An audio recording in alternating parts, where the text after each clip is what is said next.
All right, welcome back, everybody, for another deep dive. You know how this works? We take a word Yeah. and we keep it secret.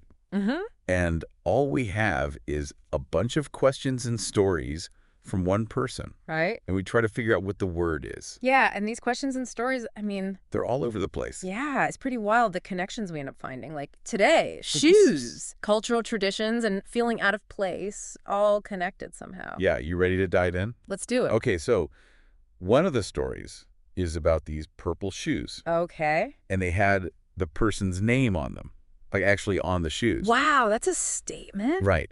And they said they loved the color, but they weren't so sure about the name thing. Yeah, I can see that. But get this. Okay. People kept complimenting the shoes, Yeah. like strangers, Interesting. and it made them feel really good, like unexpectedly confident. Have you ever had that happen?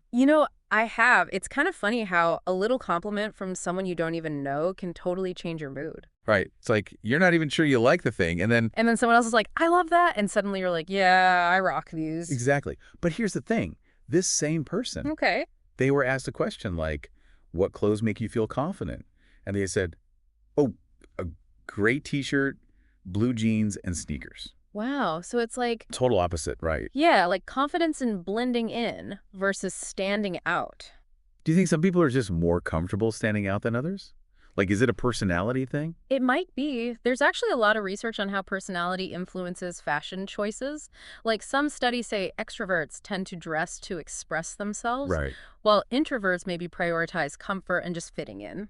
Okay, that makes sense. But it's not always so simple. Yeah. Culture plays a huge role too, Right, right? for sure. Yeah, Like, what's considered confident in one culture could be totally different in another. exactly. Speaking of cultural differences, this next story is a bit awkward. Oh, I love the awkward ones. Yeah. All right, so the person told this woman Yeah. that she shouldn't get Botox. Oh, no. Yeah.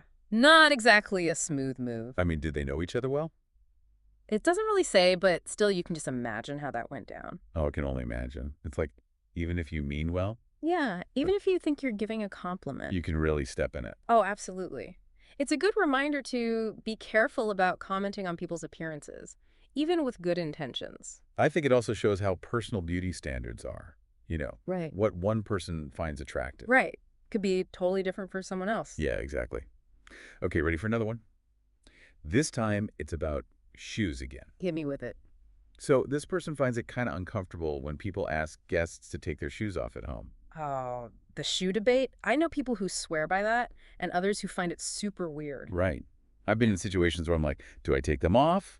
Do I keep them on? It's funny how something as simple as shoes can be so loaded. Why do you think that is?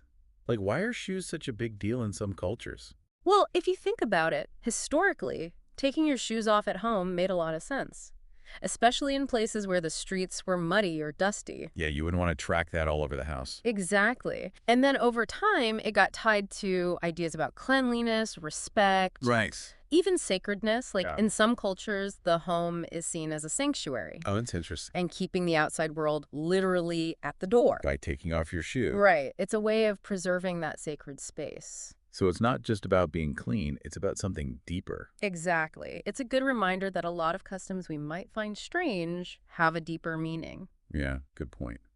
Okay, let's switch gears a bit and talk about fashion. This person believes that in mainstream American culture, Yeah. function comes before fashion. Like practicality over style? Yeah, pretty much. But they also say that some subcultures might feel differently. That makes sense. What do you think about that whole debate? Function versus style. Ooh, that's a tough one. I mean, I get it. We live in a fast-paced world. Right, got to be practical. But fashion can also be a way to express yourself, you know? Oh, absolutely. It can be about fitting in, standing out, making a statement. Like those purple shoes with the person's name on them. Exactly. That's pure self-expression right there. So even in a culture that's all about function, there's still room for... Individuality. Yeah, I like that. Okay, last one, and this one's a bit more personal. Okay. It's about feeling out of place. The person talks about being on stage Yeah. and feeling super uncomfortable as the center of attention. Oh, I know that feeling. Yeah. It's like everyone's staring at you and you just want to disappear. Exactly. Have you ever felt like that? Oh, for sure. I think everyone has at some point, right? Yeah, probably. How do you deal with that feeling? Sometimes, it helps to remember that everyone feels that way sometimes. Yeah. And instead of trying to ignore it, maybe embrace it. Embrace feeling out of place. Yeah, like acknowledge the discomfort, but also realize that your unique perspective is valuable. I love that. Embrace the discomfort, but value your perspective. Exactly. And sometimes just knowing that the feeling will pass, Yeah, that's enough. that's a good point.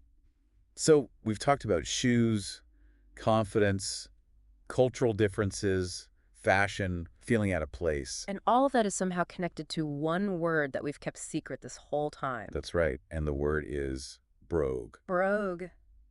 It's amazing how such a simple word can have so many layers. Yeah, it can mean a type of shoe, a regional accent. Even a distinctive mark or pattern. And it's all connected to these stories and ideas. It really makes you think.